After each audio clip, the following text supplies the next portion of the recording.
Good morning. Oh, it's so dark. It's really dark. Good morning. It's really dark out here. I'm in my car. Surprise. I'm at one of many coffee shops that I come to write and write. So if you are traveling through two kingdoms with us, then this is going to sound very familiar because a couple of days ago we had a devotional about a passage in Leviticus. Leviticus is so exciting. I don't know if you've read it. Don't read it. Read it with someone so you can talk about it. But Leviticus is laying out the laws of the Lord when he's putting together his kingdom, his nation of people. And when he does that, he is writing all of these instructions to his nation. And those instructions reflect who he is. Okay, like his laws, the principles behind the laws are to teach us to be like him. We were in Genesis 1 and 2, we were made in the image and likeness of God. And then of course sin and temptation pulled us away from that. But the goal is that we become more like him, that we reflect him. So Leviticus, although it is tumultuous and exhausting to study, it's also super exciting to study when you really get into it, because you go, this is what the Lord looks like. One of the things that the Lord does throughout Leviticus, especially there's a main chapter, I think it's like 23, where he is instructing them to have parties. Okay?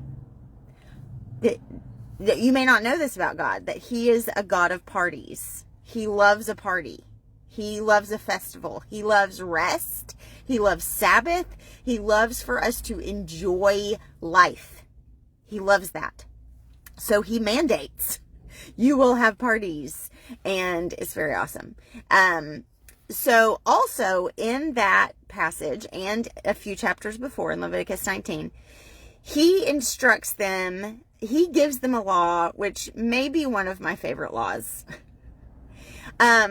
We live in a world, as did they, it's just human nature. We live in a world where we want to milk things for all they're worth, right? Like that's a phrase for a reason. Like milk it for what milk it for what it's worth.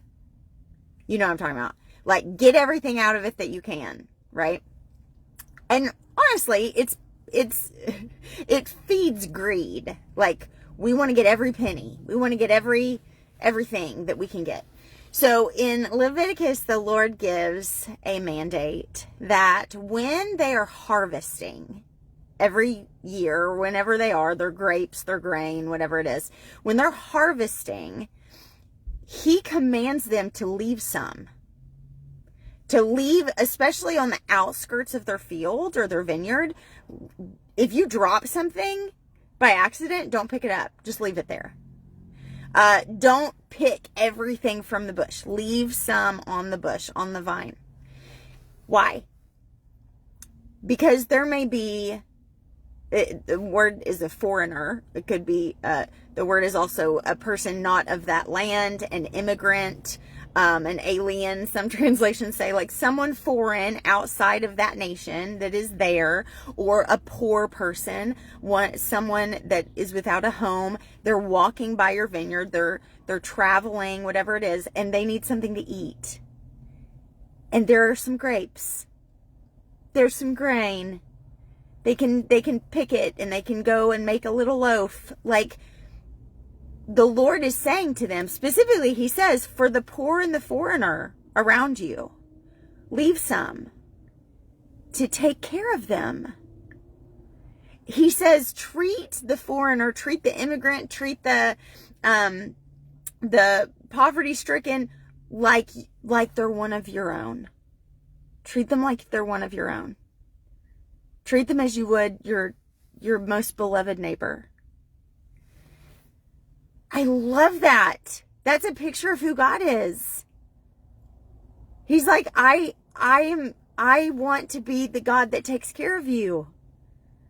I want to be the God that has compassion on people that don't have anything. And I want you to look like that. He says to them, remember, you were once immigrants. You were once slaves. You were once foreigners. And now you have a home. So don't forget to take care of people that don't have what you have. It's so beautiful. So that's my encouragement to all of us today. This is a glimpse. We are all around people every day that feel ostracized, feel outcast, feel foreign, feel like they don't have enough. And it is our job as reflections of the Lord to leave some for them, to give them something, to remember that we also only have what we have because of the grace of God, because he has rescued us in so many ways. And so we are called to leave a bit, a portion, and give and be generous to those around us, to all of those around us. All of those around us. There's no line there in Leviticus. He's like, you treat that person like they're one of you. So, I love you, friend. If you haven't joined Two Kingdoms, I really encourage you to do so. We have 2 small groups throughout the week, but you can just join the app. Just go to the Patreon app and find Slated for Grace and join for free. And you can be walking through that study with us. It's just every day is a devotional that dives into scripture, and every Thursday is a weekly video that guides you through that session. So tomorrow is a video.